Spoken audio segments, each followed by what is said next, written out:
আসসালামু আলাইকুম। আহ, অনেকে আমাকে জিজ্ঞেস করতেছে আহ, আমাদের শাহবাজ সানি কিভাবে মারা গেল। তো বেসিক্যালি আজকে শাহবাজ সানি নিয়ে কিছু কথা বলবো। ওরে আমি চিনি 2018-19 দিক দিয়ে। তো ওর সাথে খুব একটা কাজ যে হয়েছে সেটাও না, বাট একটা রিলেশন ছিল খুব ভালো। দেখলেই বলতো ভাই কেমন আছেন,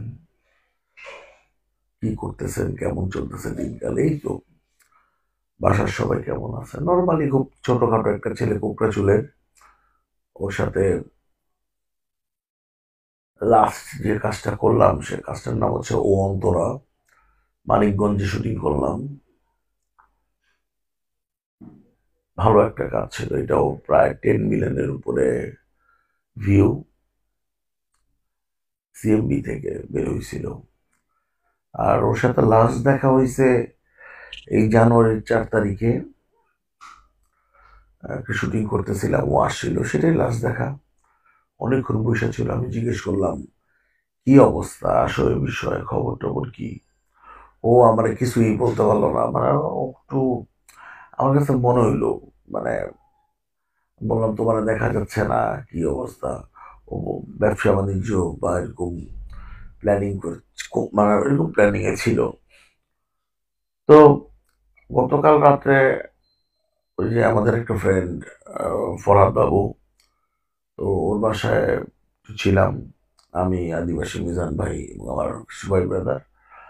তো হঠাৎ করে যখন ফরহাদ বাবু প্রথমে বলল শাহবাজ আলী নাই, মানে হঠাৎ করে মানে মানে মাথার উপর আকাশ, মানে ভেঙে পড়লো এরকম লাগলো। মানে ও কেন এত তাড়াতাড়ি, ও তো অসুস্থও ছিল না, জানতাম না আমরা এরকম। তো হুট করে দেখ মানে এই ছেলেটা, তারপর ওই সময় বাজে হচ্ছে রাত 4টা। কি করব না করব বুঝতেছি না, আমার সাথে একটা মানুষও নাই, এত রাত্রে যাবো, চিন্তা ভাবনা করতেছি। তারপর খবর টবর নিলাম, ও 10টা, সাড়ে 10টার দিকে, মানে আমার কিছু ভাই ব্রাদার সামনে সব, মানে ওই সাইডের আর কি, উত্তরার জানা, ওরা আড্ডা আড্ডা দিতেছিল।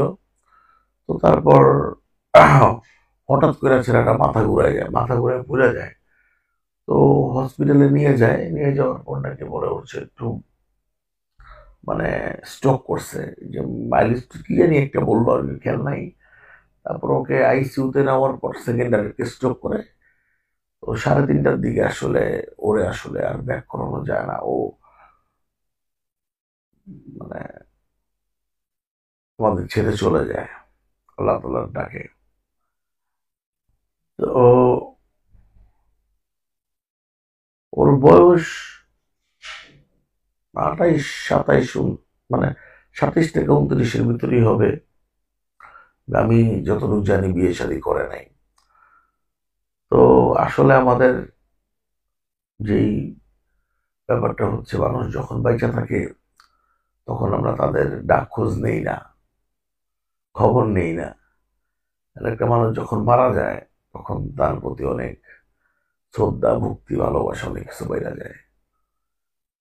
ব্যাপারটা আমার কাছে কেমন জানি লাগে।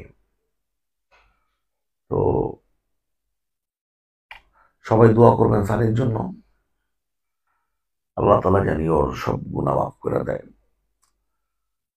আর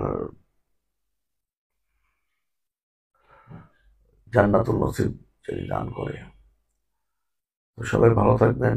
যারা সানির নাটক দেখতেন, আপনারা সানিরে ভালোবাসতেন, আপনারা দোয়া করবেন। আর যারা সানির মহল্লার, সানির বন্ধু বান্ধব যারা আপনারা আছেন, যদি কখনো ও আপনাদের সাথে কখনো খারাপ বিহেভিয়ার করে থাকে, কখনো যদি কোনো কষ্ট দিয়ে থাকে, আল্লাহর হস্তে ওকে মাফ করে দিবেন। আমি আসলে বুঝতেছি না ওর আব্বা আম্মা কিভাবে এটা মানে মেনে নিবে, মানে পৃথিবীর সব থেকে কঠিনতম কাজ হচ্ছে সন্তানের লাশ পিতার কাঁধে। তো আপনারা দোয়া করবেন আর আব্বা আম্মার জন্য, জানি তার এই শোকটা কাটায় উঠতে পারে।